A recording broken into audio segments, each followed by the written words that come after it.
Chapter 1. The Mysterious Beast. In the heart of Devon, where the wild moors stretch out like a patchwork quilt of heather and gorse, there lies a legend as old as the hills themselves. Dartmoor, with its undulating landscapes and treacherous mires, has long been the subject of whispered tales and fireside stories. Among these, none has captured the imagination quite like the tale of the Dartmoor Hound, a spectral creature said to roam the vast, open wilderness. The story begins in the small village of Princetown, nestled in the shadow of the foreboding Dartmoor prison. The villagers spoke of a beast that prowled the moor at night, its eyes like burning coals and its howl a portent of doom. Livestock had been found mutilated, their carcasses left as a chilling testament to the creature's savagery. The locals, a hardy and superstitious lot, locked their doors tight as dusk fell, and few dared to venture out after night had fully cloaked the moor in darkness. It was on one such evening that a newcomer to the village, a learned man from London named Charles Mortimer, found himself at the hearth of the Saxon Inn, listening intently to the hushed tones of the Dartmoor folk. They spoke of the beast with a mixture of fear and reverence, as if it were both a part of the moor and a harbinger of something far more sinister. Charles, a naturalist with a keen interest in the unexplained, was immediately captivated by the tale. He had come to Dartmoor to study its unique flora and fauna, but the mystery of the hound presented an irresistible detour. As the wind howled outside, rattling the inn's windows, an old shepherd named Elias Bramwell caught Charles's eye and beckoned him closer.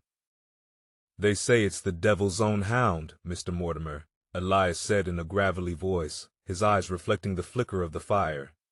"Been here longer than any of us can remember. Comes with the mist, it does, and leaves naught but death in its wake." Charles leaned in, his scientific curiosity piqued. "Has anyone seen this beast and lived to tell the tale?" he inquired. "Aye, there's been sightings," Elias replied, his voice dropping to a whisper.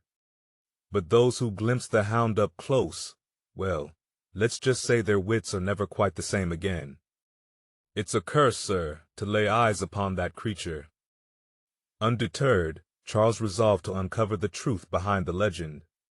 He would venture out onto the moor, armed with little more than his wits and his determination to either confirm or debunk the existence of the Dartmoor Hound. Little did he know, his quest would lead him into the very heart of the moor's darkest secrets, where the line between myth and reality was as blurred as the mist that perpetually shrouded the landscape. As the night deepened and the inn's patrons began to drift away to their homes, Charles made his preparations. He would set out at first light, eager to discover whether the mysterious beast was merely a figment of collective imagination or something far more tangible. The moor awaited him, silent and brooding, and with it, the chance to write his own chapter in the legendary tale of the Dartmoor Hound. As dawn broke over Dartmoor, the moorland was shrouded in a thick mist that seemed to whisper secrets of the ages. Charles Mortimer, with his heart set on revelation, ventured into the fog, his senses alert to every sound that pierced the silence. Hours turned into days, and the moor revealed little but its haunting beauty and treacherous bogs. It was on the third evening, as the sun's last rays kissed the horizon, that Charles heard it, a low, mournful howl that resonated through the valley. Gripped by a mix of fear and excitement, he followed the sound until he came upon a clearing.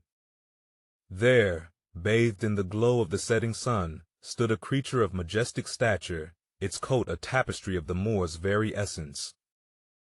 Charles watched in awe as the hound turned to face him, its eyes not the burning coals of legend, but a deep, soulful brown.